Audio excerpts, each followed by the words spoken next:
What's the best tip for cutting down unnecessary expenses? We actually had a client recently that gave me an update. Somebody I talked to about 3 months ago, and they were really struggling. They were looking at their income after taxes, and they were looking at their expenses, and their expenses were almost $2,000 higher than their income. And so my first question is, are you living off loans? And they said, well, yeah, I'm having to get new loans to pay off the old loans. And so they were really overextended. And so I just asked them a simple question. When's the last time you pulled up your bank statement and went through it and looked at your expenses? And they said, honestly, I haven't. And so what I did is I said, that's step one, just pull up your bank account. Let's look through your expenses. And they started getting through, and she said they got through the first week and they were just fully taken back. They were embarrassed. They had subscriptions coming out of their account they didn't even know about, or they don't remember. They were probably something they agreed to originally, but it's been charging them $20 a month. They didn't realize how quickly these unnecessary expenses started to add up.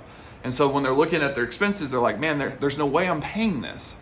And so after going through it and taking a calculator to it, they realized really quickly that they were well overspending, and it was one of the biggest issues. And so how do you cut out these unnecessary expenses? Is you have to be looking at your bank account, bank statements at least once a month, at least. Sometimes you need to be catching these expenses ahead of time so that if it is an unnecessary expense that you have to dispute with your bank, you can do it early enough before time runs out and they tell you, hey, you can't dispute this debt. But not only that, it allows you to stay on top of it.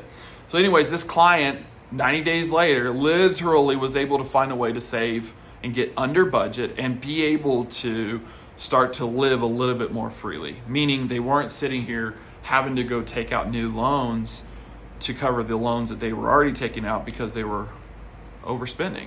And so, you can do this easily. You can't be scared. You have to stay on top of it. Set an alarm on your phone to check your bank statement once a month. Just start there and start to really deep dive into every expense that you have and say, what are the things that are not necessary that I need to stop spending money on? And you'll find very quickly the expenses you didn't know about or didn't remember that you're spending money on, but also the ones that you can cut out immediately and start to have money and to free up some of that, honestly, that stress that you're going through financially of like not being able to make ends meet. You got to go into the bank statements. You got to be honest with yourself. And I promise this will help solve a lot of the issues that you're dealing with.